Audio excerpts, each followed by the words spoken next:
सो Takshashila university है, कहां पर है? अभी रावलपिंडी में है। टाइम पीरियड कब एस्टैब्लिश किया गया था? 6वीं शताब्दी के आसपास है इसको एस्टैब्लिश किया गया था। वर्ल्ड की पहली यूनिवर्सिटी है। अगर इसके स्ट्रक्चर और ऑर्गेनाइजेशन की बात करें तो क्योंकि पहली यूनिवर्सिटी थी तो कोई सेंट्रल कैंपस नहीं था, यूनिवर्सिटी थी। It was composed of individual teacher led schools scattered throughout the city, और छोटे छोटे स्कूल्स हैं वो क्या हुए थे? अलग अलग जगह पर बने हुए थे। इसके अगर हम टीचर्स की बात करें, teachers had their own houses where students lived and study, तो मतलब इसको बोलते थे गुरुकुल। तो गुरुकुल होते थे जहां पर बच्चे पढ़ने के लिए टीचर के घर जाते थे, ठीक है। गुरुकुल होते थे जहां पर बच्चों के बच्चे हैं वो टीचर्स के पास पढ़ने उनके घर जाते थे। अगर इस टाइम पे कोर्सेज की बात की जाए तो जैसे वेदास की एजुकेशन है वो दी जाती थी, ग्रामर, फिलोसफी और लॉजिक की भी बात की जाती थी, medicine, surgery, archery, warfare, astronomy और म्यूजिक एंड आर्ट्स। वैसे सब्जेक्ट से सवाल पूछे जाने के चांसेस कम होते हैं, सवाल पूछे जाने के चांसेस होते हैं वो काफी कम होते हैं, लेकिन फिर भी आप थोड़ा सा बेसिक आइडिया रख लीजिए। एक आध बार सवाल पूछा गया है सब्जेक्ट से, वैसे ज्यादातर नहीं पूछा जाता। जो स्कॉलर्स है वो इंपॉर्टेंट है। इसमें सबसे फेमस कौन हुए हैं? चाणक्य, कौटिल्य, जिन्होंने अर्थशास्त्र लिखा, और ये चंद्रगुप्त मौर्य के क्या थे? एडवाइजर थे। ये चंद्रगुप्त मौर्य के क्या थे? एडवाइजर थे। उसके बाद पाणिनि है। पाणिनि मैंने आपको बताया था ग्रामेरियन था, जिन्होंने अष्टाध्यायी, पेपर में एक बार सीधा क्वेश्चन पूछा गया था, अष्टाध्यायी, अष्टाध्यायी किसने लिखा था? अष्टाध्यायी किसने लिखा था? उसके साथ जीवका जो एक फेमस फिजिशियन थे, और इसके साथ एक और भी थे जिन्होंने पंचतंत्र की कहानियां लिखी थी, ठीक है। मुझे याद नहीं आ रहा उनका नाम, कुमार गुप्त था शायद, कुमार गुप्ता करके एक नाम और था, जिन्होंने पंचतंत्र की कहानियां लिखी थी। अगर सिग्निफिकेंस की बात करें, one of the earliest university in the world, मतलब शुरुआती यूनिवर्सिटीज हैं उस टाइम पे, अभी एजुकेशन अब इतना ज्यादा स्प्रेड हुआ नहीं था। Attracted students from various regions included China, Greece और पर्शिया। उस टाइम पे जब भारत में थी, इस वजह से ये दूसरे देशों के जो लोग थे उनको भी क्या करते थे? अपनी तरफ आकर्षित करती थी। देन आता है नालंदा यूनिवर्सिटी। नालंदा यूनिवर्सिटी है, ये कहां पर है? अभी पटना बिहार में है, और इसको 5वीं शताब्दी में, 5th सेंचुरी में, कुमार जो गुप्ता एम्पायर था, कुमारगुप्त वन, उसके द्वारा क्या किया गया था? इसको फाइंड आउट किया गया था, मतलब इसका ओरिजिन है वहां से शुरू होता है। तो नालंदा है वो थोड़ी सी सेंट्रलाइज यूनिवर्सिटी हो गई थी क्योंकि दूसरे पे थी, तो ये large central campus with multiple building, library और डॉर्मेटरीज। तो इसके अंदर काफी सारी लाइब्रेरी वगैरह बन गई थी, काफी सारी चीजें हैं जो इसके अंदर ऐड हो गई थी। मतलब तक्षशिला इतनी सेंट्रलाइज नहीं थी, लेकिन ये यूनिवर्सिटी थी वो काफी ज्यादा सेंट्रलाइज हो गई थी, और इसके अंदर काफी सारी नई चीजों को ऐड किया गया था। At its peak it has 10,000 students and 20,000 teacher. बोला कि एक टाइम ऐसा भी आया था जब ये अपनी पीक पे थी, जहां पर इसमें 10,000 से ज्यादा बच्चे पढ़ते थे और 2,000 से ज्यादा टीचर भी लगभग यहां पर आपको देखने को मिलते थे। और कोर्स है यहां पर बुद्धिज्म और हिंदुइज्म की भी बात की गई। उसके बाद वेदा, संस्कृत, लॉजिक, ग्रामर, मेडिसिन, लगभग हर यूनिवर्सिटी के अंदर ना सेम तरीके के सब्जेक्ट्स ही पढ़ाए जाते थे। हर यूनिवर्सिटी के अंदर पढ़ाए जाने वाले सब्जेक्ट क्या था? एकदम से सेम सब्जेक्ट थे। तो ऐसे सब्जेक्ट्स को लेकर आपको ज्यादा कोई दिक्कत लेने की जरूरत नहीं है। उसके बाद अगर आप इसके स्कॉलर्स की बात करो कि इस यूनिवर्सिटी के अंदर कौन कौन से स्कॉलर्स थे, तो ये जो ह्यूनसांग आया था, चाइनीज ट्रैवलर था, वो यहां पर आया था 7वीं शताब्दी में। आपको एग्जाम में पूछा गया था इससे भी सवाल। ये ह्यूनसांग था। दूसरा धर्मपाला, धर्मपाला है वो एक बुद्धिस्ट स्कॉलर था, और जो शीलभद्रा था, स्टीम रेक्टर ऑफ नालंदा, जो सबसे हाईएस्ट जिसको बोलते हैं उप कुलपति होता है, वो वाला यहां पर है। तो धर्मपाला और शीलभद्रा ये भी आप लोगों ने क्या करने हैं? याद रखना है। कहां पर? नोटेबल स्कॉलर्स में। ह्यूनसांग है, चाइनीज ट्रैवलर था, स्कॉलर था। धर्मपाला है वो जो नॉन बुद्धिस्ट स्कॉलर था, और शीलभद्रा, मतलब ये जितनी भी यूनिवर्सिटीज थी ना, इन सारी यूनिवर्सिटीज के अंदर क्या हो रहा था बेटा? इन सारी यूनिवर्सिटीज के अंदर बुद्धिस्ट एजुकेशन की बात की जाती थी। किसकी बात की जाती थी? बुद्धिस्ट एजुकेशन की। इसको फिर बाद में क्या कर दिया गया था? बख्तियार खिलजी के द्वारा क्या कर दिया गया था? इसको खत्म कर दिया गया था। यहां पर लाइब्रेरी, मतलब वर्ल्ड की सबसे बड़ी लाइब्रेरी थी उस टाइम के हिसाब से देखा जाए। 9 मंजिला एक बिल्डिंग होती थी, जिसके तीन पार्ट्स बनाए गए थे, रत्नासागर, रत्नागारी और रत्नारंजक। तो 3 पार्ट्स हैं वो इसकी लाइब्रेरी के भी बनाए गए थे। लेकिन उस टाइम पे इसको क्या कर दिया गया था? इस लाइब्रेरी को भी, इसको यूनिवर्सिटी को भी क्या कर दिया गया था? आग लगा दिया गया था, इसको जला दिया गया था। तो वो इस वजह से फिर मतलब यहाँ पर जितने स्कॉलर्स पढ़ाते थे उनको मार दिया गया था, जो बच्चे यहाँ पर पढ़ाई करते थे उनको भी क्या कर दिया गया था? मार दिया गया था। सिग्निफिकेंस है तो एक बहुत ही अच्छा लर्निंग इंटेलेक्चुअल समझ लो, जो वेस्टर्न एजुकेशन जैसे दूसरी अब क्या की लंदन, पेरिस, ये सब दूसरे देशों की जो यूनिवर्सिटीज है ना, उस तरीके की यूनिवर्सिटी थी। और इसका जो इन्फ्लुएंस था ना, सिर्फ एशिया में नहीं था, एशिया के अलावा चाइना, जापान, कोरिया, तिब्बत और सेंट्रल एशिया, अलग अलग जगह से लोगों को क्या हुआ था? यहाँ पर लोग आ रहे थे, वहां पर लोग आ रहे थे इसमें पढ़ने के लिए। उसके बाद विक्रमशिला यूनिवर्सिटी। विक्रमशिला यूनिवर्सिटी कहां पर है? भागलपुर में, बिहार में है। Establish in the late 8th और early 19th century by king Dharmapala. ये 8वीं या 9वीं शताब्दी में बात सकते हो, 8वीं शताब्दी खत्म हो रही थी और 9वीं शताब्दी शुरू हो रही थी, तो वहां पर इसको किंग धर्मपाला के द्वारा क्या किया गया था? बनाया गया था। Establish in the late 8th century और 9th century by the king Dharmapala. और इसके स्ट्रक्चर की बात की जाए तो विक्रम मैंने आपको बताया था, इसका निमोनिक भी बताया था। विक्रमशिला यूनिवर्सिटी है तो अपने आप में बहुत बड़े लेवल पे उसने सारी चीजों को सिस्टमेटिक कर दिया गया था। पहली बार ये यूनिवर्सिटी थी जहां पर कॉन्फ्रेंसेस हुई थी, जहां पर कन्वोकेशंस का कांसेप्ट शुरू हुआ था, जहां पर कन्वोकेशन का कांसेप्ट भी शुरू हुआ था। तो इसने क्या कर दिया? 108 इसने छोटे छोटे विहार बना दिया और एक सेंट्रल टेंपल बना दिया, और इसको कंट्रोल करने के लिए एक मतलब जैसे काउंसिल बनाया जाता है ना, जैसे पैनल बनाया जाता है, उस पैनल को क्या किया गया था? यहाँ पर बनाया गया था। Governed bye council of eminent scholars, जो होता है जैसे सेनेट होता है, सिंडिकेट बना दिया जाता है यूनिवर्सिटीज में, उस तरीके के सेनेट या सिंडिकेट को क्या कर दिया गया था? इसके अंदर बना दिया गया था। इसमें सबसे ज्यादा फेमस था तांत्रिक बुद्धिज्म। तो तांत्रिक जो एजुकेशन थी वो यहाँ पर ज्यादा दी जाती थी। फिलोसफी और लॉजिक, ग्रामर और मेटाफिजिक्स और इंडियन फिलोसफी और तंत्र विद्या के साथ विक्रमशिला यूनिवर्सिटी जुड़ी हुई थी। तंत्रशिला के साथ विक्रमशिला यूनिवर्सिटी जुड़ी हुई थी। उसके बाद यहाँ पर एक आतिश दीपांकर आया था, ये एक बुद्धिस्ट स्कॉलर था, और उसके साथ साथ नरोपा, नरोपा भी एक एमिनेंट बुद्धिस्ट मॉन्क और स्कॉलर भी हुआ था। ठीक है, शायद आपने पहली बार नाम पढ़ा होगा। नरोपा भी कहां पर पाया गया था? That was also found in the ये विक्रमशिला यूनिवर्सिटी के अंदर पाया गया था। तो अब सिग्निफिकेंस सबसे बेस्ट सेंटर था for advance study in the tantric Buddhism. Tantric education या तंत्र मंत्र की जो एजुकेशन थी बुद्धिस्ट में, वो सबसे ज्यादा यहाँ पर क्या की गई थी? सेंट्रलाइज तरीके से प्रोवाइड की गई थी, और complimented the learning at Nalanda. कहीं ना कहीं ये नालंदा को कॉम्प्लीमेंटेड इंस्टीट्यूशन बनाया था। उसके बाद नेक्स्ट यूनिवर्सिटी आती है वल्लभी। वल्लभी कहां पे है? सौराष्ट्र है, जो कहां पर है? गुजरात में है, भारत में। फ्लोरिश बिटवीन 6वीं शताब्दी से 12वीं शताब्दी। तो मैंने आपको बल्लभ बताया था, 2 बल्लभ, एक 600 वाट का, एक 1200 वाट का है ना, एक 600 वाट का बल्लभ बोला गया था, एक 1200 वाट का बल्लभ बोला गया था। तो वो इसके बारे में बात करता है तो इसके स्ट्रक्चर की बात करें तो इसके अंदर भी काफी मल्टीपल स्कूल्स और रेजिडेंशियल कॉम्प्लेक्सेस बनाए गए थे और इसमें भी बोर्ड ऑफ स्कॉलर्स थे जो इसको गवर्न करते थे। बुद्धिस्ट एजुकेशन है, लॉ, इकोनॉमिक्स है, पॉलिटिकल साइंस है, पब्लिक एडमिनिस्ट्रेशन और मेडिसिन साइंस वगैरह की बात की जाती है। यहां पर दो जो बुद्धिस्ट फिलोसोफर कौन से, गुणामती और स्थिरामती, ठीक है, ये भी आप लोगों को स्कॉलर से सवाल पूछे जाने के पूरे चांसेस है, स्कॉलर से सवाल पूछे जाने के पूरे चांसेस है। तो गुणामती और स्थिरामती है वो बुद्धिस्ट फिलोसोफर थे जो यहां पर पाए जाते, मतलब इस यूनिवर्सिटी के अंदर जिनकी एग्जिस्टेंस थी, सिग्निफिकेंस थी। बुद्धिस्ट एजुकेशन के साथ साथ सेकुलर एजुकेशन है, बाकी धर्मों की एजुकेशन भी दी गई। Attracted students and scholar from across India और अब्रॉड, भारत के साथ साथ अब्रॉड के बच्चों को भी क्या कर रहा था, अट्रैक्ट कर रहा था। इंडिया के साथ साथ अब्रॉड के बच्चों को भी क्या किया जा रहा था, इस यूनिवर्सिटी के अंदर अट्रैक्ट किया जा रहा था। उसके बाद देखिए ओदंतपुरी, ओदंतपुरी भी कहां पर है, बिहार में है। टाइम पीरियड है 8वीं शताब्दी में, पाला एम्पायर गोपाला के द्वारा इसको क्या किया गया था, ढूंढा गया था। उदंतपुरी को 8वीं शताब्दी में पाला एम्पायर गोपाला के द्वारा क्या किया गया था, ढूंढा गया।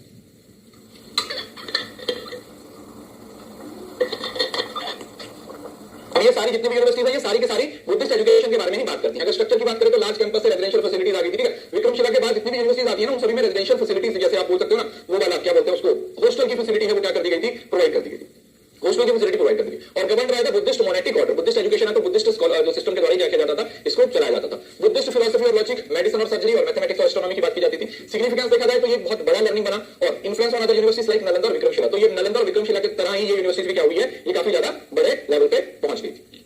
उसके बाद आता है सोमापुरा यूनिवर्सिटी। तो ये कहां पर है, इस टाइम पे ये पहाड़पुर बांग्लादेश में है। ये 8वीं शताब्दी, ये भी धर्मपाला के द्वारा ही इसको क्या किया गया था, इसको ढूंढा गया था, ये ओरिजिन किया गया था, जिसके अंदर लार्ज मोनेटिक कॉम्प्लेक्स बनाया गया था, बहुत सारे स्तूप्स और बहुत सारे टेंपल्स हैं जिसके अंदर पढ़ाई करवाई जाती थी। Central courtyard with residential cells for monks and students. तो एक सेंट्रल कोर्टयार्ड है, जैसे बहुत बड़ा सेंट्रलाइज सिस्टम है जहां पर लोग रहते हैं, वहां पर उसकी बात की जाती है। कोर्सेज तो इतना ज्यादा इंपॉर्टेंट नहीं है, यहाँ पर बुद्धिस्ट एजुकेशन हो गया, लॉजिक हो गया, तंत्र मंत्र, मेटाफिजिक्स की। और आतिश दीपांकर है बुद्धिस्ट जो स्कॉलर और मिशनरी है वो यहाँ पर आपको देखने को मिला। सिग्निफिकेंस है इन्फ्लुएंस ऑफ बुद्धिस्ट लर्निंग और contribute to the spread of Buddhism in South East Asia. Then आता है हमारे पास पुष्पागिरी यूनिवर्सिटी। यहां से इंपॉर्टेंट है ये, क्योंकि पहली यूनिवर्सिटी जो आपको कहां पर देखने को मिलती है, जो कि प्रेजेंट डे में कहां पर है, ओडिशा में। ये यूनिवर्सिटी कहां पे है बेटा, this university in Odisha, flourished in the 3rd century to the 11th century. और मतलब पुरानी, सबसे पुरानी यूनिवर्सिटी में से एक है। बहुत देर तक इसका ओरिजिन का पता नहीं चला था, ठीक है। हो सकता है ये तक्षशिला से भी पहले की हो सकता है ये तक्षशिला के पहले की हो, फिर लेकिन इसका ओरिजिन है, मतलब इसको ढूंढा गया है, वो बाद में पता चला, ठीक है। इस यूनिवर्सिटी के बारे में क्या हुआ, बाद में पता चला था। तो ये flourished from 3rd century to 11th century, 3वीं शताब्दी से लेकर याद रखिए 11वीं शताब्दी तक ये यूनिवर्सिटी है वो काफी फ्लोरिश हुई है। इस यूनिवर्सिटी के अंदर काफी सारी चीजें हुई, ठीक है। Comprise the 3 main complexes. इसके 3 कॉम्प्लेक्सेस थे, एक ललितगिरी था, एक रत्नागिरी था, एक और उदयगिरी था। इस तरीके के सवाल पूछे जाते हैं, ठीक है। इसके 3 कॉम्प्लेक्सेस थे, एक ललितगिरी था, एक रत्नागिरी था और तीसरा कौन सा था, उदयगिरी था। 3 यूनिवर्सिटी। वीडियो लैग हो गया, एक सेकंड रिफ्रेश कर दो।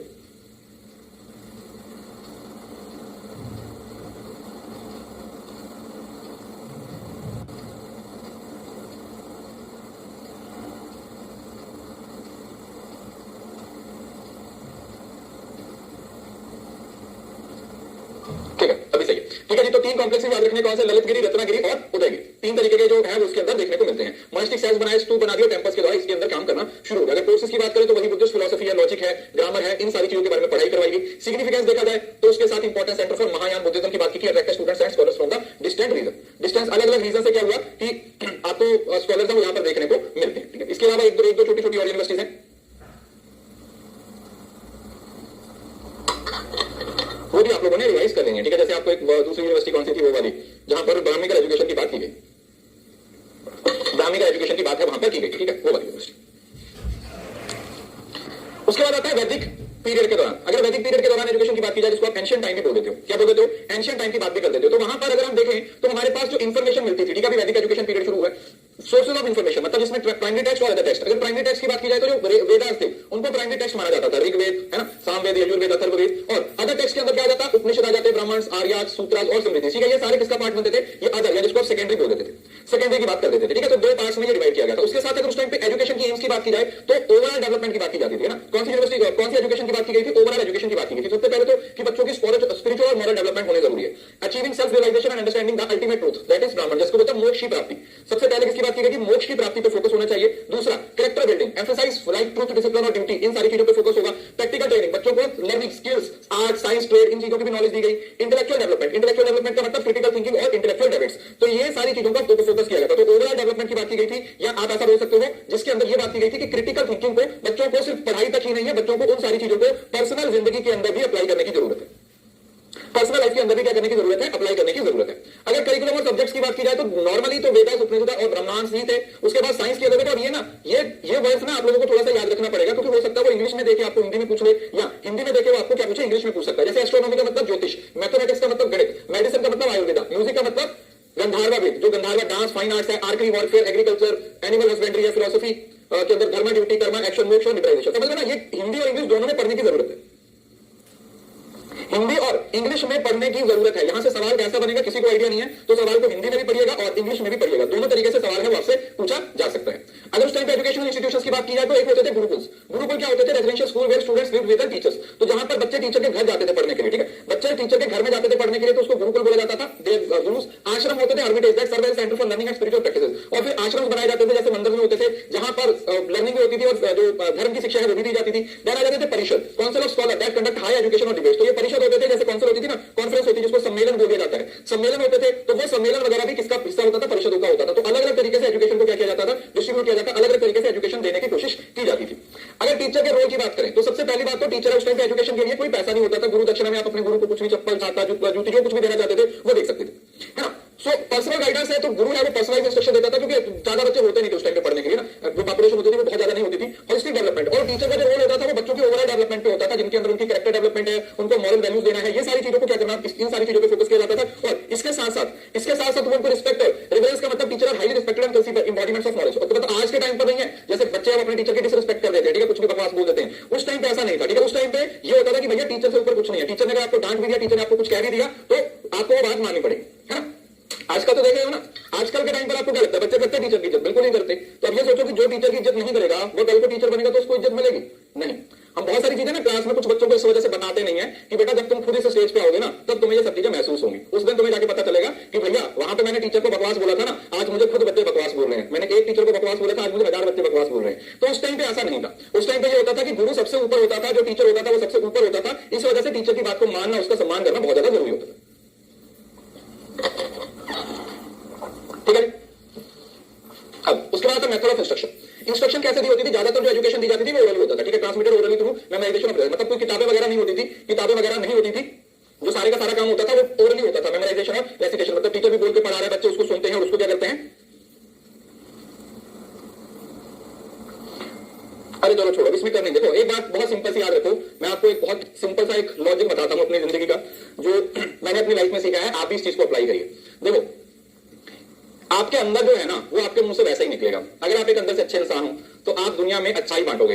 अगर कोई बंदा आपके बारे में घटिया बात बोल रहा है, कोई बंदा आपकी बुराई कर रहा है, तो इसमें उसका कसूर नहीं है, उसके अंदर गंदगी भरी हुई है। तो अगर कोई बंदा आपको नेगेटिव बोल भी रहा है ना, तो आप उसको इग्नोर किया करो। वो बेचारा मेंटली अनस्टेबल है, ठीक है, उसका मानसिक संतुलन है वो खराब है, मतलब वो अंदर से बेचारे, वो होता है ना, कुछ लोग होते हैं जिनकी उम्र तो 25-30 साल हो जाती है, लेकिन अंदर से वो बेचारे मंदबुद्धि रह जाते हैं, उनके दिमाग का विकास नहीं हुआ होता। तो ऐसा समझ लिया करो कि अगर आपकी कोई बुराई करता है, आपको कोई गलत बोलता है, तो आप उसको उस पर तरस खाया करो, है ना, उसको बोला करो कि कोई बात नहीं है, इलाज करवाओगे तो शायद थोड़ा ठीक हो जाओगे, दिमाग है वो थोड़ा काम करने लग जाएगा। तो इस वजह से आप लोगों को किसी भी बात की टेंशन लेने की जरूरत नहीं है। जो किसी के अंदर है वही वो बाहर निकालेगा। अगर कोई अच्छा बोल रहा है तो इसका मतलब उसके अंदर अच्छाई है, और अगर कोई बुरा बोल रहा है तो मतलब हो सकता है अंदर भी गोबर भरा हो, जरूरी नहीं है कि सिर्फ दिमाग में होता है, कुछ लोगों के पेट में भी होता है। तो इस वजह से इग्नोर करना सीखो, ठीक है, इग्नोर करना सीखो। इन लोगों पर तरस खाने की जरूरत है, ये मंदबुद्धियां बेचारों को इलाज की जरूरत होती है। इस वजह से कोई नेगेटिव बोले तो दिल पे मत लिया करो, तरस खाया करो भी कोई नहीं यार, अभी मैं तेरी प्रॉब्लम समझ सकता हूं कि तू किस कष्ट से गुजर रहा है, मैं उस चीज को समझ पा रहा हूं। रिफ्रेश कर दूं।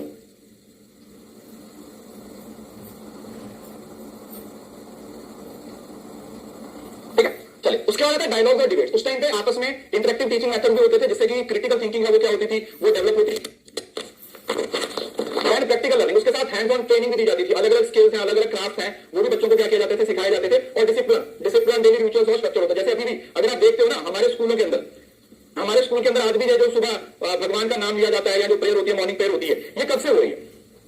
ये आज से नहीं हो रही है, ये उसी समय से हो रही है। मतलब आपने कभी इस चीज को समझने की कोशिश की कि सुबह सुबह प्रेयर क्यों होती है, भगवान का नाम क्यों लिया जाता है, राष्ट्रगीत क्यों गाया जाता है, एक्सरसाइज क्यों की जाती है, पीटी है वो क्यों की जाती है? वो उन सारी चीजों का ओरिजिन वहां से है, उन सारी चीजों का ओरिजिन वहां से है, आज से नहीं है। तो वही चीजें हैं, रूट बदल बदल के हमारे एजुकेशन सिस्टम का क्या बन गई है बेटा, पार्ट बन गई है। उसके साथ एजुकेशन की स्टेजेस होती थी, जैसे स्टूडेंट लाइफ होती थी, ब्रह्मचर्या होती थी, लर्निंग और सेलिब्रेसी डेडिकेटेड एजुकेशन, जिसके अंदर आप सिर्फ एजुकेशन पे ही डिपेंड करते थे। समझ लो ना, ये आप समझ सकते हो कि ब्रह्मचर्या का मतलब जब आप शादी नहीं करते हो, शादी की बात नहीं हो रही है, ब्रह्मचर्या। यार स्टक क्यों हो रहा है अभी,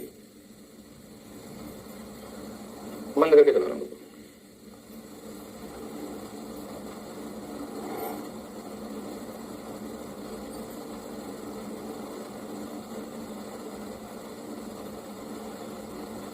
ठीक है, तो ब्रह्मचर्या हो गया। उसके बाद ग्रेस्ट का मतलब जब शादी होगी, application of learn knowledge in the practical life, ठीक है, फिर शादी हो जाती है, शादी के बाद बच्चे हैं, वो सब चीजें आ जाती है, वो ग्रेस्ट का हिस्सा बन जाता है। ग्रेस्ट के बाद क्या होता है वानप्रस्थ। वानप्रस्थ का मतलब क्या होता है retired life, gradually withdraw from worldly duties, focus on spiritual pursuit है, स्पिरिचुअल परसुएट की बात की जाती है। और देन लास्ट में आ जाता है संन्यास। संन्यास का मतलब होता है material life seeking ultimate truth and liberation, जहां पर मोक्ष की प्राप्ति के लिए होता है। जैसे होता है ना 70-80 साल के बाद जब लोग ऐसा होता है कि भैया 2-4 साल 5 साल रह गए जिंदगी के, तो वो ये वाली स्टेज हो जाती है जिसको आप क्या बोलते हो संन्यास। संन्यास लेने का मतलब रिनाउंस्ड लाइफ, कि भैया अब जिंदगी में और कुछ नहीं चाहिए, अब जिंदगी के अंदर बस खत्म है, सब कुछ है, तो बस अब मटीरियल लाइफ है, जितने भी ये चीजें इकट्ठे की, पैसा सब चीजें इकट्ठे की हैं, इनको क्या करें साइड पे करें और सारी की सारी चीजें छोड़ के संन्यास ले लेने।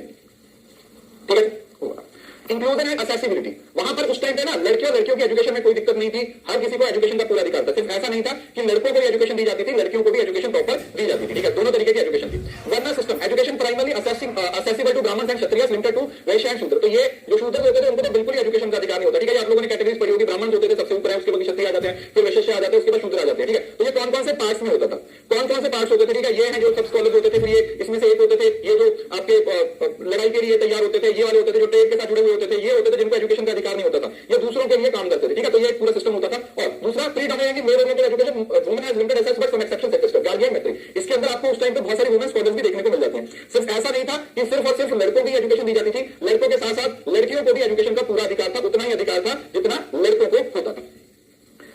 Assessment and progression, continuous evaluation, regular बच्चों के ओरल एग्जामिनेशन लिए जाते थे, रेसिटेशंस होती थी, practical demonstration of skills and knowledge in the practical setting, proper उनको ऐसा नहीं होता था सिर्फ किताबी ज्ञान तक रखा जाता था, उनको साथ साथ में क्या होता था, उनको प्रैक्टिकल चीजों पे भी फोकस किया जाता था। कंप्लीशन रिचुअल्स, फॉर्मल सेरेमनी जैसे उपान्याय होता था, और कंप्लीट होता ना उपान्याय जब आपकी एजुकेशन की शुरुआत होती है उसको उपान्याय बोला जाता है। उसी तरीके से जब कन्वोकेशन होती है उसका भी एक नाम होता है, ठीक है, वो आप लोग एक बार तो देख लीजिएगा। तो ये इस तरीके की सेरेमनीज भी होती थी, फॉर्मल सेरेमनी उपान्याय होती थी, या फिर जब आप कंप्लीट करके एजुकेशन उसके बाद अपने घर जा रहे हो तो वहां पर भी होता था, है ना, इस वजह से।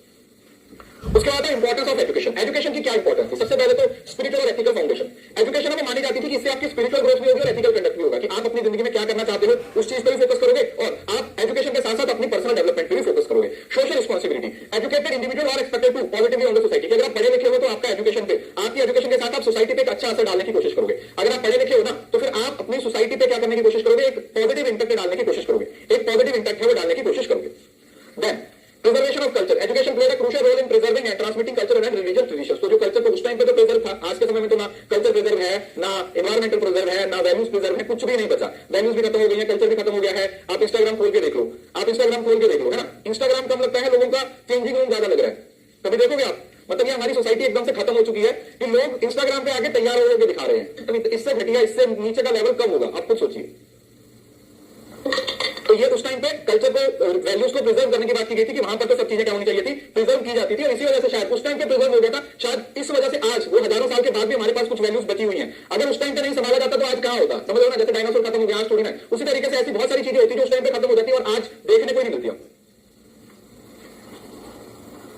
उसके बाद में यहां पर एक मैं नया टॉपिक आप लोगों के लिए लेके आया हूं, ठीक है, ये मैं नया टॉपिक आपके लिए लेके आया हूं क्योंकि मुझे इससे कई सवाल देखने को मिले थे, तो मैंने इसका कंटेंट ऐड कर दिया है। मैं आपको इसको एक बार पढ़ा दूंगा, एक बार आपने इसको अपनी तरफ से भी पढ़ लेना है, क्योंकि इसमें से कुछ चीजें हो सकती हैं आपने पढ़ी हो, कुछ चीजें नहीं हो। पीवाईक्यू में सवाल आया हुआ था, इस वजह से मैंने इसके अंदर क्या कर लिया है, चीजों को ऐड कर लिया ताकि आप इसको याद करो। जैसे जो एंशिएंट टेक्स्ट होते थे उसमें सबसे ऊपर, जो सबसे बड़े लेवल पे क्या होता था, वेद होते थे। वेद है वो ओल्डेस्ट और most reverbed text in Indian tradition for the foundation of वैदिक एजुकेशन। तो वैदिक एजुकेशन की शुरुआत किससे होती है, वैदिक पीरियड से होती है, वेदों से होती है, ठीक है। हमारे पास 4 वेद है, हमारे पास 4 वेद, कौन कौन से हैं, ऋग्वेद, हाइम्स डेडिकेटेड टू वेद, जैसे तो इसके अंदर अलग अलग हाइम्स की बात की जाती है। सामवेद है मेलोडिक, जो जिसके अंदर म्यूजिक की बात की जाती है। यजुर्वेद है जिसके अंदर जो इंस्ट्रक्शन है उसकी बात की जाती है, और अथर्ववेद है जिसके अंदर स्पेल, चार्म और फिलोसॉफिकल हाइम्स होते हैं। इसमें ना मैथ्स का कॉलम में सवाल पूछा जा सकता है, इसके अंदर मैथ्स का कॉलम है तो सवाल पूछा जा सकता है। तो चारों वेदों का जो क्रक्स है वो आपको पता होना चाहिए कि ऋग्वेद है, सामवेद है, यजुर्वेद है और अथर्ववेद है, ठीक है। इनके अंदर क्या क्या चीजें आती हैं, ठीक है, ये आप लोगों को मालूम होना चाहिए। मैथ्स का कॉलम में आपसे सवाल पूछा जा सकता है, ठीक है, मैथ्स का कॉलम में ये सवाल पूछा जा सकता है। इनके सीक्वेंस भी पूछा जा सकता है, they can ask you the sequence, तो इस वजह से सीक्वेंस भी याद कर सकते हो।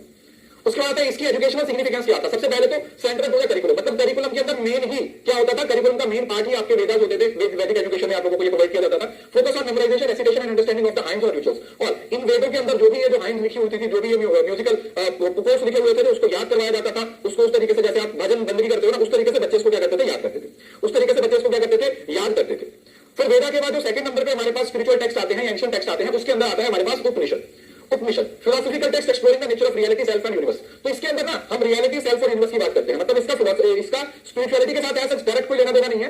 उपनिषद है उनका कनेक्शन किसके साथ था बेटा, उसका कनेक्शन है रियलिटी के साथ, सेल्फ के साथ और यूनिवर्स, मतलब सच्चाई के साथ, इस यूनिवर्स के साथ और सेल्फ के साथ, खुद के साथ। ये चीजें भी पूछी गई। तो इसके अंदर है जैसे ब्राह्मण जिसको बोला गया अल्टीमेट रियलिटी, आत्मा जिसको बोला गया सोल, सोल, मोक्ष किसको बोला गया लिबरेशन, कर्म मतलब एक्शन और धर्म मतलब ड्यूटी। ठीक है, समझ लो ना। ब्राह्मण मतलब जो सब अल्टीमेट रियलिटी है। उसके बाद क्या आता है आत्मन, आत्मन जैसे चिंतन होता है सोल। मोक्ष का मतलब होता है लिबरेशन, जिसको बोलते हैं ऐसी जगह पर जो आप लोगों को अल्टीमेट मतलब जिंदगी का मनोरथ है। और कर्म का मतलब आप जो भी काम करोगे, जैसे बोलते हैं जो भी कर्म करोगे वो घूम के आपके पास आ जाएंगे। और देन आ जाता है धर्म, धर्म का मतलब आपकी ड्यूटी। जैसे बोलते हैं ना कर्म धर्म है वो सारे आपका हिस्सा होते हैं। कर्म धर्म है जो आपके जिंदगी का हिस्सा है, तो आपको कर्म है वो भी आपको वापस आएंगे, और धर्म है जो भी आपकी ड्यूटी है, जो भी आपकी रिस्पॉन्सिबिलिटी आप उसको क्या करते हो आप चलाते हो। राइट, एजुकेशनल है, integral to advance Vedic studies, encourage introspection, meditation and philosophical inquiry. तो ये कहीं ना कहीं एडवांस वैदिक एजुकेशन की स्टडीज की बात हुई है। तो इसके अंदर ना क्योंकि इंट्रोस्पेक्शन की बात की गई, इसमें सबसे पहला जो फोकस किया गया वो किस पे किया गया, वो सबसे पहले किया गया इंट्रोस्पेक्शन। किसके फोकस किया गया, इंट्रोस्पेक्शन पे फोकस किया गया। आप अपने अंदर की तरफ देखोगे कि अंदर की तरफ देख के आपको क्या होगा, पता चलेगा कि आप क्या करना चाहते हो क्या नहीं करना चाहते। उसके बाद है ब्रह्मांस, प्रोस्पेक्ट्स प्रोवाइडिंग एक्सप्लेनेशन ऑफ वैदिक रिचुअल्स एंड सेरेमनीज। तो जो वेदों के अंदर लिखा हुआ है ये उसकी एक्सप्लेनेशन प्रोवाइड करते हैं। प्रमाण क्या है, ये जो वैदिक एजुकेशन के अंदर मतलब समझो ना वेदों के जो अंदर लिखा हुआ है उसको एक्सप्लेन करने का लिखा हुआ है ना, detailed instruction for performing rituals. जिन रिचुअल्स का जिन ट्रेडिशन का जिक्र वेदास के अंदर लिखा हुआ है उनको एक्सप्लेन कर रहे हैं कि उनको किस तरीके से करना है, उसके कौन कौन से एलिमेंट्स हैं। So explanation of their significance and methodological stories. तो इसके अंदर बहुत वो पुराने समय पे जो मिथिकल स्टोरीज होती थी ना, उन स्टोरीज के बारे में भी यहाँ पर क्या किया होता है, जिक्र मिलता है। Use for training priest in rituals knowledge and practices. अब जैसे सपोज करो तुम वेद को पढ़ रहे हो, है ना, अगर तुम वेद को पढ़ रहे हो तो वेद से सिर्फ तुम अपने लिए पढ़ रहे हो तो तुम वेदा से सारी नॉलेज मिल जाएगी। लेकिन अगर आपको कल वेदास की नॉलेज किसी को देनी है, वो होता है ना जैसे धर्म के लोग जो धर्म का प्रचार कर रहे होते हैं, तो वो यहां से नॉलेज लेते हैं। क्योंकि इसके अंदर क्या होती है, इसके अंदर बहुत सारी कहानियां हैं, इसके अंदर एक एक श्लोक की एक्सप्लेनेशन दी हुई है। तो जो लोग एक्सप्लेनेशन देने का काम करते थे वो इसके थ्रू क्या करते थे, नॉलेज गेन करते थे। वो इसके थ्रू नॉलेज गेन करते थे, जिसको ब्रह्मणास बोलेगा, ब्रह्मांस। ठीक है, समझ आ गया।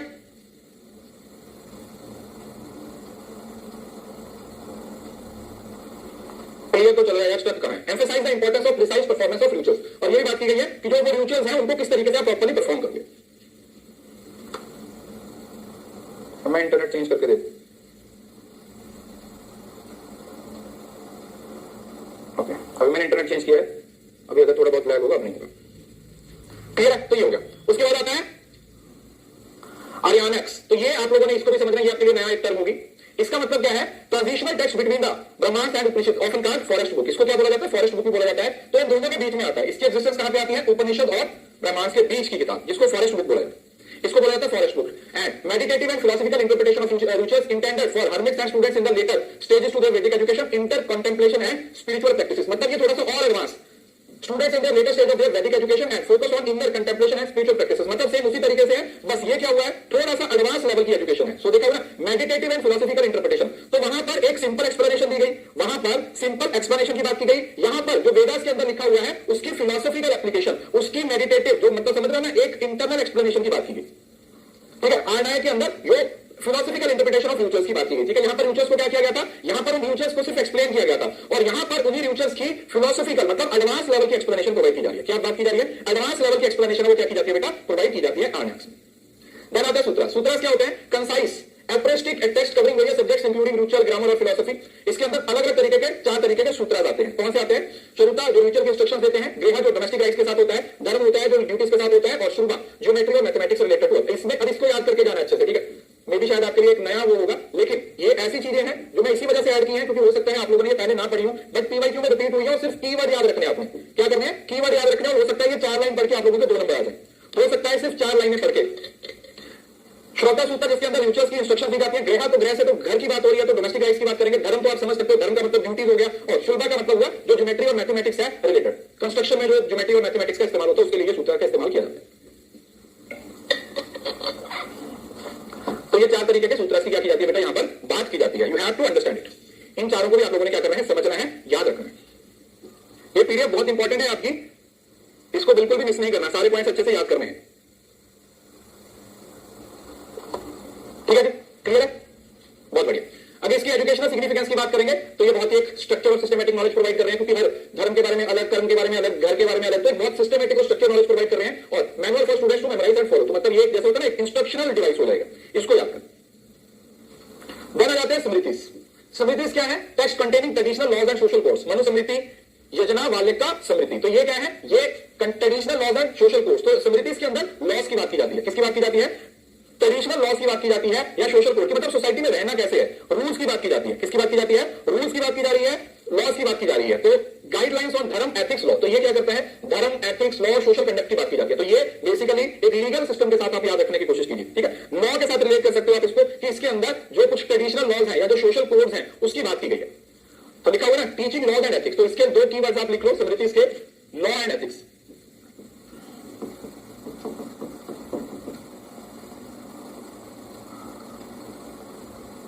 लॉज एंड एथिक्स, लॉज और एथिक्स की बोलते हैं, ठीक है। एथिक्स और लॉज की क्या की जाती है, यहां पर बात की जाती है।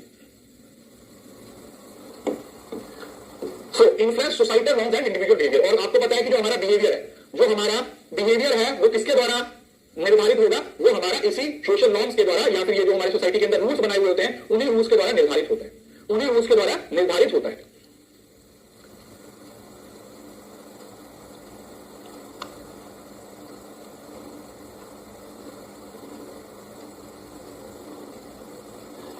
उसके बाद एपिक्स, इसके बारे में तो आपने पढ़ा होगा, महाभारत और रामायण आ जाते हैं, ठीक है। एपिक्स महाभारत है, epics narrative of Kurukshetra war including the Bhagavad Gita, ठीक है। तो ये तो आपने भैया देखा ही होगा महाभारत और रामायण के बारे में, तो मुझे लगता ही नहीं कि आपको कुछ बताने की जरूरत है। लेसन्स इन धर्म, लीडरशिप और फिलॉसफी सब ऐसा मॉरल और एथिकल गाइड्स। तो धर्म पे, लीडरशिप पे, फिलॉसफी, महाभारत का जो युद्ध हुआ था ना, वो सारी चीजों को महाभारत के अंदर मेंशन, इनको एपिक्स के अंदर कवर किया जाता है, ठीक है। These are covered under epics.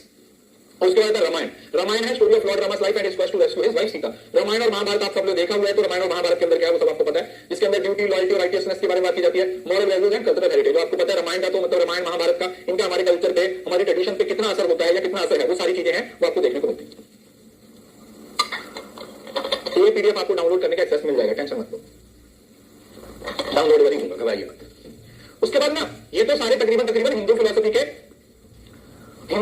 जो पॉइंट्स हैं वो थे। अब इसके बाद ना कुछ बुद्धिस्ट फिलोसफी के भी आपको है। अब जैसे वो वाला एक नया टॉपिक था, अब ये उसी तरीके से ये भी है जो सवाल बनता है। इस पीडीएफ को खा जाना बैठ के, जितना पहले पढ़ा हुआ तो पढ़ा हुआ है, लेकिन इस पीडीएफ के अंदर जो 4 नई चीजें आपको देखने को मिलेंगी उसको बिल्कुल भी मत छोड़िएगा, क्योंकि मैं ये लेके इस वजह से आया हूं क्योंकि ये पीवाईक्यू में काफी बार रिपीट हुई है, इस वजह से इसको अच्छे से याद कर लेना। ध्यान आता है बुद्धिस्ट टेक्स्ट, त्रिपिटिका, क्या बोलते हैं? त्रिपिटिका, 3 बास्केट्स की बात की जाती है, विनायक, सूता और अभिधर्म। विनायक का मतलब मोनेटिक रूल्स, सूता का मतलब डिस्कर्स ऑफ द बुद्धिस्ट, जो बुद्धिस्ट के अंदर जो भी प्रवचन होते थे। और ये आ जाता है ये आपका Abhidhamma, that is philosophical and doctrine analysis. अब कोशिश कीजिए कि इसको थोड़ा सा सर्च करके हिंदी में याद रखोगे तो ज्यादा बेहतर तरीके से हो जाएगा, बेहतर तरीके से। लेकिन ये 3 है, विनायक, दूसरा सूता और तीसरा अभिधम्मा पिटक। त्रिपिटक का मतलब 3 बास्केट्स की बात की गई है, मोनेस्टिक रूल की बात की गई है, दूसरा जो बुद्धिस्ट फिलोसफी के डिस्कसेस है उसकी बात की गई है, जो प्रवचन, जो प्रोग्राम्स वगैरह होते हैं। और अभिधम्मा का मतलब होता है फिलोसफिकल एंड डॉक्ट्रिनल, मतलब जो रूल्स की बात की जाती है वो तीसरे के अंदर बात की जाती है, जो रूल्स की बात की जाती है वो तीसरे अभिधम्मा के अंदर डिस्कस किया जाता है। Educational from the base of Buddhist education, तो मतलब जो बुद्धिस्ट एजुकेशन है वो कहीं ना कहीं इसी पे आधारित है। एम्फसाइज एथिकल कंडक्ट, मेडिटेशन और विजडम। तो इन तीनों चीजों से एक ये नया कंसेप्ट आपको देखने को मिलेगा। 3 चीजें यहां पर थी और 4 चीजें ये थी, ठीक है, सूत्रा से और यहां पर, ठीक है। ये 2 चीजें नहीं है शायद, उससे ज्यादा तो कुछ खास है नहीं, बाकी तो सब पढ़ा हुआ ही है। उसके बाद उसी तरीके से Jainism texts, Agamas, that is canonical spiritual of जो स्क्रिप्चर्स हैं वो जैनिज्म के ये जो सबसे ऊपर आते हैं। उसके बाद provide teaching of non violence, truth और सेल्फ डिसिप्लिन, ये उतना इंपॉर्टेंट नहीं है। ट्रेनिंग जैन मॉन्क्स ऑफ, तो जैन धर्म के बारे में तो आप लोगों ने देखा होगा, ठीक। अगमास बोल देते हैं इसको, अगमास। ये बुद्धिस्ट एजुकेशन से रिलेटेड, किससे रिलेटेड है? बुद्धिस्ट एजुकेशन से रिलेटेड, ठीक है। कैनोनिकल स्क्रिप्चर्स ऑफ जैनिज्म, मतलब ये जो जैनिज्म है उसके जो मेन, जिसको बोल देते हैं ना, जहां से मतलब हर रिलीजन के अपने कुछ रिलीजियस स्क्रिप्चर्स होते हैं, ये उसी से जुड़ा हुआ है। लॉजिकल इक्विवेलेंट समझा देता हूं, वो मैं ले लेता हूं उस पर क्लास, टेंशन मत कीजिए। जाना जाता है अर्थशास्त्र। अर्थशास्त्र किसके द्वारा लिखा गया था? कौटिल्य के द्वारा लिखा गया था, जिसको चाणक्य बोला जाता है। Treatise on statecraft, economic policy और मिलिट्री शास्त्र। तो जैसे बोलते हैं ना आजकल तो बहुत सारी किताबें भी आती हैं, the philosophy of modern Chanakya, the philosophy of modern Chanakya, modern Chanakya की भैया आज के समय के चाणक्य हैं, ये इतनी सारी चीजें। तो चाणक्य का जिक्र उसी समय से, मतलब पुराने समय से चला आ रहा है, जिसके अंदर ये देखा गया कि अर्थशास्त्र के अंदर चाणक्य का एक बहुत बड़ा रोल रहा। Kautilya, so use for teaching political science और इकोनॉमिक्स। तो जो आज भी जो चाणक्य के रूल्स हैं वो पढ़ाए जाते हैं पोल साइंस के लिए और इकोनॉमिक्स के लिए, अर्थशास्त्र के लिए। दूसरा, emphasise practical governance and administration, even के जो गवर्नमेंट है वो भी इसके रूल्स को क्या करती है? फॉलो करती है, ठीक है। यस, उसके बाद पुराण, माइथोलॉजिकल एंड हिस्टोरिकल नैरेटिव। तो पुराण के अंदर तो आप लोगों को पता, पुराण से नाम से पता चलता है क्या होता है, मैथोलॉजिकल और हिस्टोरिकल नरेटिव होते हैं। जो पुरानी कहानी होती है ना, मैथोलॉजिकल या हिस्टोरिकल स्टोरीज होती है, तो उसके बारे में क्या किया जाता है, इसके अंदर जिक्र किया जाता है। जैसे विष्णु पुराण हो गया, शिव पुराण हो गया। कल्चरल और रिलीजियस एजुकेशन की बात की जाती है, और use to teach history, geography है, कॉस्मोलॉजी की बात की जाती है। अब ये एक ऐसा टॉपिक है जिसमें से कुछ चीजें हो सकता है आप लोगों ने पहले ना पढ़ी हो, पहली बार पढ़ी है। लेकिन हायर एजुकेशन की सबसे अच्छी और खराब बात यही है कि इसमें समझने के लिए कुछ नहीं होता है, सिर्फ याद करने के लिए होता है। तो अगर आपने याद कर लिया और पेपर में वो आ गया तो नंबर मिल जाएंगे। अब याद करने के अलग अलग तरीके होते हैं। बस तरीका होता है कि आप कीवर्ड्स को पकड़ लो, दूसरा तरीका होता है आप उसको कनेक्ट कर दो किसी दूसरी चीज के साथ, और तीसरा तरीका होता है कि आप उसका निमोनिक बना लो। याद करने के तीनों में से जो तरीका आपको अच्छा लगता है वो कर लो। क्यों? क्योंकि हायर एजुकेशन एक ऐसी यूनिट है जिसमें अगर नंबर नहीं आए तो कुछ भी नहीं आएंगे। अगर आप लोगों ने थोड़ा सा मेहनत की हुई तो फ्री के नंबर है।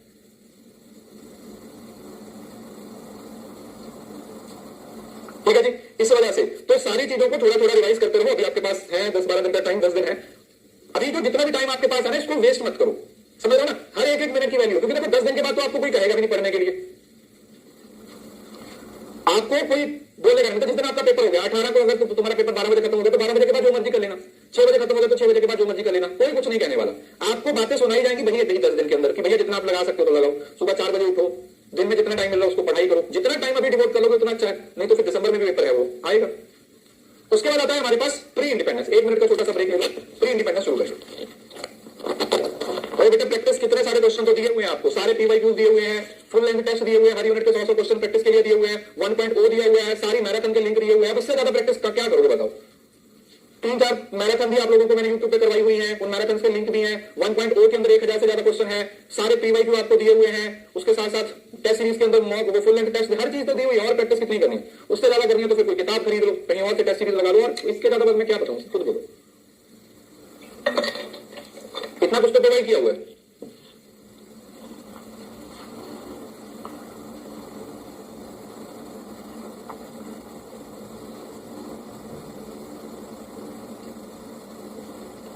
तब आता है प्री इंडिपेंडेंस। प्री इंडिपेंडेंस में शुरुआत होती है चार्टर एक्ट से। चार्टर एक्ट वो 1813 में आता है, बस सिर्फ सुनते जाइए। इसके लिए तो मैंने आपको 4 घंटे की मैराथन भी बोला था। ये टॉपिक तो अगर मैं ना भी पढ़ाऊं तो भी चलेगा, क्योंकि मैंने 4 घंटे की मैराथन ली हुई है। उसके अंदर इस टॉपिक को प्री और पोस्ट दोनों पढ़ाए हुए हैं। वहां से जाकर भी आप इसको कवर कर सकते हो। आई होप कि हर बच्चे ने वो क्लास देखी होगी, क्योंकि 6 लाख से ज्यादा व्यू है उस वीडियो पे, तो ऑब्वियसली बात है हर बच्चे ने देखी होगी। लेकिन स्टिल लास्ट मोमेंट के लिए अगर आपको लगता है कि ये टॉपिक आपको थोड़ा भूल रहा है तो आप 2x पे जाकर उसको देख सकते हो। 2x पे जाकर उसको देख सकते हो, 2x पे जाकर उसको देख सकते हो। तो इसका सिग्निफिकेंस था, ये फर्स्ट स्टेप था फॉर्मल एजुकेशन की। इंडिया में ब्रिटिश जो ईस्ट इंडिया कंपनी आई थी, एलोकेट फंड 1 लाख रुपए फंड की बात की गई थी, किसके लिए? एजुकेशन को प्रमोट करने के लिए। उसके बाद जैसे मैकॉलेज मिनट आता है। मैकॉलेज मिनट कब आता है? 1835 में आता है। और इस टाइम पे लड़ाई झगड़ा चल रहा होता है किस चीज का? झगड़ा इस चीज का चल रहा होता है कि भैया किस इंडिया एजुकेशन को, भारत के अंदर जो एजुकेशन है उस पर फोकस, ओरिएंटल और एंग्लिश के अंदर झगड़ा चल रहा होता है। ठीक है, ओरिएंटलिस्ट और एंग्लिश के बीच में झगड़ा चल रहा होता है। ओरिएंटलिस्ट बोलते हैं कि भैया जो इंडिया की जो मतलब ये वाली एजुकेशन है वो जो रीजनल लैंग्वेज उसके अंदर होनी चाहिए। एंग्लिश बोलते थे कि नहीं, सब कुछ इंग्लिश एजुकेशन के अंदर होना चाहिए, सब कुछ किसमें होना चाहिए? इंग्लिश एजुकेशन में होना चाहिए। तो वो एक झगड़ा चल रहा था।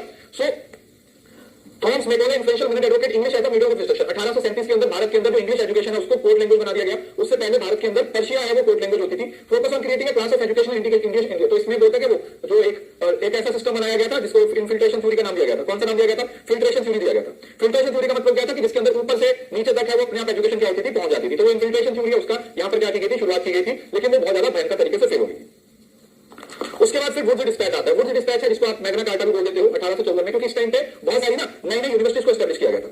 इस पर्टिकुलर टाइम पे काफी सारी यूनिवर्सिटीज को एस्टैब्लिश किया गया था। तो इसका सिग्निफिकेंस क्या था? Magna Carta of English education in India recommended to establish Calcutta, Bombay और मद्रास। 1857 में यूनिवर्सिटीज बनी थी पहली बार। तो यूनिवर्सिटीज के साथ साथ एफिलिएशन वाला सिस्टम भी उसी साल के अंदर शुरू हुआ था। 1857 के अंदर ही 3 यूनिवर्सिटीज को सेटअप किया गया था, यूनिवर्सिटी ऑफ कलकत्ता, बॉम्बे और मद्रास। और इन्हीं के साथ साथ यूनिवर्सिटीज की एस्टैब्लिशमेंट के साथ साथ एफिलिएशन का सिस्टम भी शुरू हुआ था। और इसको मैग्ना कार्टा बोला जाता है क्योंकि इसने प्राइमरी, सेकेंडरी और हायर एजुकेशन सभी एजुकेशन सिस्टम के बारे में बात की थी। सारे एजुकेशन सिस्टम के बारे में बात की थी, चाहे हायर एजुकेशन की बात करें, चाहे सेकेंडरी एजुकेशन की बात करें, चाहे आप प्राइमरी एजुकेशन की बात करें। उसके बाद हंटर कमीशन है। हंटर कमीशन को इंडियन एजुकेशन कमीशन भी बोला जाता था, जो कि 1882 और 83 में आया था। हंटर कमीशन का काम क्या था? हंटर कमीशन का काम था वुड्स डिस्पैच की स्टडी को पढ़ना। वुड्स डिस्पैच ने कितना सही किया, कितना गलत किया, उन सारी चीजों के बारे में बात की गई थी। इसका हेड कौन था? विलियम हंटर था। Focus on primary and secondary education but also made recommendation for higher education, suggested improvement in existing universities and establishment of more colleges. तो इसने क्या बोला कि जो एक्जिस्टिंग यूनिवर्सिटीज है उसके बारे में तो जिक्र करना ही है, साथ ही साथ और भी नए नए कॉलेजेस को क्या करना चाहिए, और भी नए नए कॉलेजेस को क्या करना चाहिए, भारत के अंदर ओपन करना चाहिए। उसके बाद रेल कमीशन आता है, जिसके अंदर आपकी कलकत्ता में कॉन्फ्रेंस होती है 1902 में। थॉमस रेल के द्वारा आता है ये। Review the condition of Indian universities की, और इसी की रिकमेंडेशन पे इंडियन यूनिवर्सिटी एक्ट बनाया जाता है। इसको इंडियन यूनिवर्सिटी कमीशन बोला गया था, जो 1902 में आया था। इसी की रिकमेंडेशन पे 1904 के अंदर इंडियन यूनिवर्सिटी एक्ट बनता है। इसी की रिकमेंडेशन पे भारत के अंदर 1904 के अंदर पहली बार इंडियन यूनिवर्सिटी एक्ट बनाया जाता है। मतलब अभी तक जितने से सारे कमीशन थे, पहली बार क्या बनता है बेटा? एक्ट है वो बनता है। तो इसको 1904 के अंदर क्या किया गया था? इस एक्ट को बनाया गया था। सिग्निफिकेंस क्या था?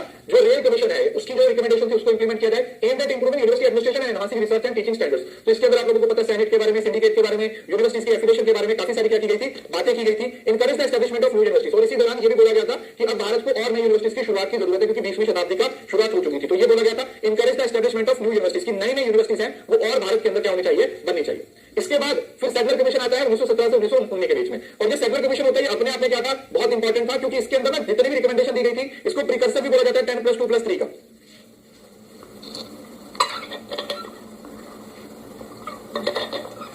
क्योंकि सबसे पहले ना 10+2+3 सिस्टम के बारे में बात किसमें की गई थी, इसी के अंदर बात की गई थी। So also known as Calcutta University Commission headed by Michael Sadler, Sadler के द्वारा इसको किया गया था। Study the problem of university education in Calcutta and recommendation broad reforms, इसने जितनी भी रिकमेंडेशन दी थी वो सारी की सारी रिकमेंडेशन सिर्फ और सिर्फ कलकत्ता यूनिवर्सिटी के बारे में दी थी। Emphasise the importance of secondary education as a foundation for university education, इसने ये भी फोकस किया कि अगर हम यूनिवर्सिटी एजुकेशन की बात करते हैं ना तो उसका जो फाउंडेशन होता है वो सिर्फ और सिर्फ सेकेंडरी एजुकेशन ही होता है। ठीक है, फाउंडेशन सिर्फ और सिर्फ क्या होता है, सेकेंडरी एजुकेशन ही होता है। Then recommended the establishment of board of secondary and intermediate education, और इसके साथ ही ये भी बात की गई कि जो सेकेंडरी एजुकेशन है या इंटरमीडिएट कॉलेजेस हैं उनको भी एस्टैब्लिश करने की बात की गई। उसके बाद भारत के अंदर हरतोग कमेटी को सेटअप किया जाता है। कौन सी कमेटी, हरतोग कमेटी, कब आती है 1929 में। इसका सिग्निफिकेंस क्या था, हर तरफ यूपी बता ना यूनाइटेड प्रोविंसियल जो प्रोविंस था उसके अंदर क्या था, एजुकेशन है वो ना मिलने की वजह से लोगों को जॉब्स वगैरह नहीं मिल रही थी, लोगों को जॉब्स वगैरह नहीं मिल रही थी। तो उसके लिए फिर हरतोग कमेटी को सेटअप किया गया। Focus on primary and secondary education but had implication for higher education, highlighted the issue of education quality and drop off rate. ठीक है, बता रहा था ना कि बच्चों को जो पढ़ाई करवाई जा रही थी वो सिर्फ और सिर्फ किस पर्पस के लिए करवाई जा रही थी, बच्चों को जो पढ़ाई करवाई जा रही थी वो सिर्फ और सिर्फ उनको क्लास पास करवाने के लिए करवाई जा रही थी, उनको पर्सनल लाइफ उनकी जिंदगी से जुड़े हुए किसी भी कॉन्सेप्ट के बारे में पढ़ाई नहीं करवाई जा रही थी, उनको उनकी जिंदगी से जुड़े हुए किसी भी चीज के बारे में पढ़ाई नहीं करवाई जा रही थी। तो ये इसका एक क्या था, इसकी वजह से इसको क्या कर रहा था, हम लेके आए थे। Recommended measures to improve standards at all level of education including university, तो ये इसके बारे में बात की गई।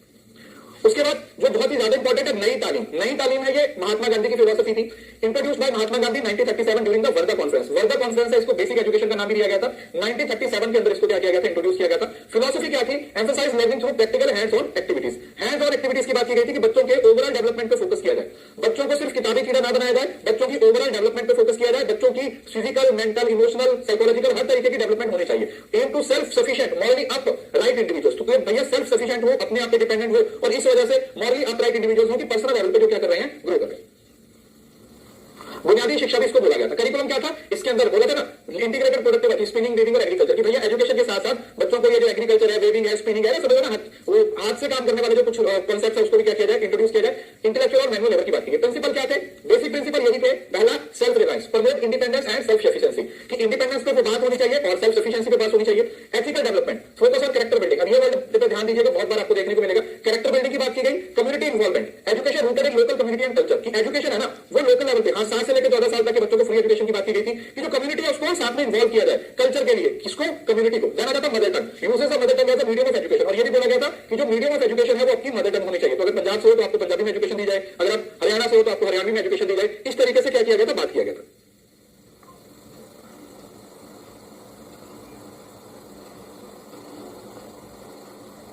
ठीक है जी, इसी को वर्धा स्कीम भी बोला गया था। ठीक है, यही को वर्धा स्कीम था। Outline the principle and methods of Nai Talim, school are productive units to meet community needs, की जो स्कूल है ना वो ऐसी चीजें हैं जो कि कम्युनिटी की नीड्स को क्या कर रही है, फुलफिल कर रही है, कम्युनिटी की नीड्स को क्या कर रही है, फुलफिल कर रही है। रीजनल लैंग्वेज वर्धा स्कीम, नई तालीम, कुछ भी आप इसको बोल सकते हैं। इसके बहुत सारे 3-4 नाम है जो आपको देखने को मिलेंगे। वर्धा स्कीम भी बोला गया। भैया पता नहीं तुमने 4 दिन पहले देखी होगी वीडियो में, कब से दोबारा भी अपडेट कर दिया। तो क्लास में स्पैम करने से बेहतर होता है कि आप एक बार जाके पहले उसको चेक कर लें।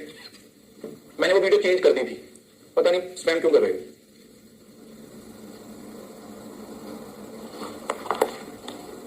जाना जाता सार्जेंट रिपोर्ट। सार्जेंट रिपोर्ट बड़ा इंटरेस्टिंग रिपोर्ट था, 1944 के अंदर था। इसके अंदर जो इसमें सबसे जो इंपॉर्टेंट रिकमेंडेशन थी, मतलब इनको ये लगता था कि 40 साल का एक इन्होंने प्लान दिया था।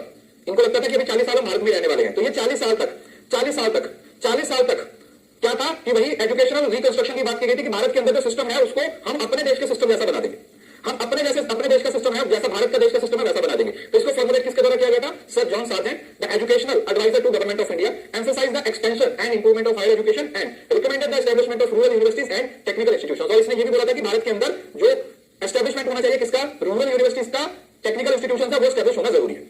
2 मेन फोकस इसके थे। और इसी के अंदर यूजीसी को सेटअप करने के बारे में बात की थी कि भारत के अंदर यूजीसी को सेटअप करना जरूरी है। और यूजीसी के साथ साथ और भी जैसे एआईसीटी वगैरह आ गया था, सीबीएसई वगैरह आ गया था, वो सारी चीजें भी इसके बाद में क्या होती हैं, ओरिजिन में आती है। ठीक है, हाँ टीचर्स की ट्रेनिंग पर फोकस किया गया था, बाकी सारी चीजों पर फोकस किया गया। ठीक है, एक इसकी क्लास परसों होगी, परसों इसको खत्म कर देंगे। हमने प्री इंडिपेंडेंस भी पढ़ लिया है, वैदिक एजुकेशन भी पढ़ लिया है, एचएफ यूनिवर्सिटी भी पढ़ लिया है। पोस्ट इंडिपेंडेंस रह गया आपका छोटा छोटे छोटे टॉपिक है, डिस्टेंस एजुकेशन है, 1-1.5 घंटे की क्लास और होगी, उसके अंदर ये सारा रिवाइज हो जाएगा। ये मैं पीडीएफ आप लोगों को अभी थोड़ी देर में प्रोवाइड कर दूंगा हिंदी और इंग्लिश में। आपसे मेरी ये रिक्वेस्ट है कि इस पीडीएफ को डाउनलोडेबल एक्सेस रहेगा, आप इसके अंदर जितने भी नए पॉइंट्स आपको, देखो जो आपने पढ़ा हुआ है उसको तो आपको पढ़ने की जरूरत नहीं है, लेकिन इसके अंदर जो भी आपको नए कॉन्सेप्ट देखने को मिले हैं, जो भी नई चीजें आपको देखने को मिली हैं, उसको ऐड ऑन कर लीजिए। और जो 4 चीजें मैंने आपको रटने के लिए बोली है, 5 चीजें, उसको रट लीजिए, क्योंकि पेपर से एकदम पहले चीजों को याद करोगे तो वो एग्जाम तक बड़े आराम से याद हो जाती है। बहुत देर पहले याद की हो तो भूल जाते हैं नॉर्मली हम क्या हो जाते हैं, भूल जाते हैं। लेकिन अगर एग्जाम के एकदम से पास है और पास एग्जाम के जब आप उसको पढ़ते हो ना, तो फिर वो कहीं ना कहीं दिमाग में रह जाती है। और बहुत सारी चीजें तो ना आप क्लास के दौरान ही याद हो जाती हैं। तरीका मैंने आपको बता दिया है, किसी भी टॉपिक को याद करने का सबसे पहला तरीका उसका कीवर्ड निकाल लो, दूसरा उसको किसी दूसरी चीज के साथ कनेक्ट कर दो, और तीसरा उसका कोई निमोनिक बना लो। निमोनिक जैसा मर्जी हो, उससे कोई लेना देना नहीं है, क्योंकि स्टैटिक पोर्शन को याद करने का यही सबसे बेस्ट तरीका होता है। कल मैराथन नहीं होगी, कल एक्चुअली मैनेजमेंट की कुछ क्लासेस पेंडिंग है, वो खत्म करनी है। परसों अगर होती है तो मैं आपको बता दूंगा, कल बता दूंगा। मैराथन तो वो भी ऑब्वियसली बात है, अगर पूरी नहीं होती है तो एटलीस्ट जो मैथ्स वाले टॉपिक आपके पेंडिंग है वो मैं पढ़ाऊंगा आपको, ठीक है। 3-4 टॉपिक और जरूरी है जो एग्जाम से पहले पढ़ने हैं, वो वाले पढ़ा दूंगा, ठीक है। अगर फुल मैराथन नहीं होती है तो एटलीस्ट जो आपके मैथ्स के टॉपिक है, ब्लड रिलेशन हो गया, डिस्टेंस डायरेक्शन हो गया, नंबर सीरीज हो गया, कोडिंग डिकोडिंग हो गया, ये 3-4 टॉपिक है जो एग्जाम में पूछे जाते हैं, इसके सवाल मैं आपको करवा दूंगा ताकि एग्जाम में आप सवालों को बना सके। और जो 4 घंटे वाली मैराथन है वो लॉजिकल इक्विवेलेंट वाले मैं उसी दिन पढ़ा दूंगा। लॉजिकल इक्विवेलेंट कैसे होता है, देखो मैं आपको ना इसमें एक छोटा सा तरीका बताता हूं, रुको। लॉजिकल इक्विवेलेंट का ना मैं आपको बहुत सिंपल सा तरीका बताता हूं, रुको। लॉजिकल इक्विवेलेंट की एक छोटी सी ट्रिक बताता हूं जाते जाते कि ये कैसे होता है, ध्यान से समझना। 1 मिनट रुक जाओ, चले मत जाना। 1.0 के अंदर नंबर सीरीज का वीडियोस है, एक कंप्यूटर वाले मैडम के मैंने बनवा के डाले हुए, वहां से नंबर सिस्टम देख सकते हो। और एक्सेल की वीडियो भी मैंने उन्हीं मैडम से बनवाई है, क्योंकि वो कंप्यूटर साइंस से है तो वो ज्यादा बेहतर तरीके से आपको पढ़ाएंगे, वो वीडियो भी आपको देखने को मिल जाएंगे। तो आपका नंबर सिस्टम और जो एक्सेल वाले सवाल है वो आपको 1.0 के अंदर आपका फोल्डर मिल जाएगा, वहां से उन वीडियो को देख के आप बना सकते हो, ठीक है। उसका रिकॉर्डेड वीडियो मैं वहां पे अपलोड कर दूंगा। नंबर सिस्टम ऑलरेडी अपलोडेड है, जो एक्सेल वाले सवाल है वो आप लोगों को मैं आज शाम तक वहां पर अपलोड कर दूंगा, वो चेक कर लेना। देखो आपको ना बेस्ट तरीका मैं आपको बताता हूं आपने करना क्या है। जब भी आपके पास लॉजिकल इक्विवेलेंट के सवाल आते हैं, जब भी आप लोगों के पास लॉजिकल इक्विवेलेंट के सवाल आते हैं, उसको किस तरीके से बनाया जाता है, बेस्ट तरीका समझाता हूं, सुनो। जैसे हम बोलते हैं कि all A are B, all A are B, yes और नो। आपको पहले तो कन्वर्जन, कॉन्ट्रापोजिशन और ओवर्जन के रूल्स पता होने चाहिए। आप क्या करो, आप एक चार्ट बना लो, उसके अंदर एक चार्ट बना लो इस तरीके से, ऐसा चार्ट बना लो। सबसे बेस्ट तरीका आपको बताता हूं, कभी गलती नहीं करोगे, कभी आपका सवाल गलत नहीं होगा। यहां पर लिखो कन्वर्जन, यहां पर लिखो ओवर्जन और यहां पर लिखो कॉन्ट्रापोजिशन। आप उस लेक्चर से बना सकते हो। यहां पर लिखो all A are B, no A are B, some A are B और some A are not B. जब इस तरीके से लिख लिया तो यहां पर लिखो कि इसका कन्वर्जन क्या होगा, इसी का वर्जन क्या होगा, इसी का कॉन्ट्रापोजिशन क्या होगा। उसी तरीके से फिर इसका लिखो, फिर इसका लिखो। और जब भी एग्जाम में आपको पूछा जाए, तो अगर आपसे एग्जाम में पूछ गया कि ऑल ए आर बी का कौन सी लॉजिकल इक्विवेलेंट है, तो उसकी तीनों टर्म्स एग्जाम में लिख लो। इसको कन्वर्जन करके लिख दो, उसको ओवर्जन करके लिख लो, उसको कॉन्ट्रापोजिशन। और उसके बाद याद करो कि इसका कन्वर्जन तो वैलिड नहीं होता, ओवर्जन सभी का वैलिड होता है, कॉन्ट्रापोजिशन वैलिड होता है या नहीं। बस इतनी चीजें करनी है आपने, बस आप ये काम करके रखो, फिर मैं आप लोगों को ये पढ़ा दूंगा। उससे पहले ये पढ़ के आइएगा। उसका कैमरा है, अच्छा दिख नहीं रहा, रुको, अरे यार एक सेकंड,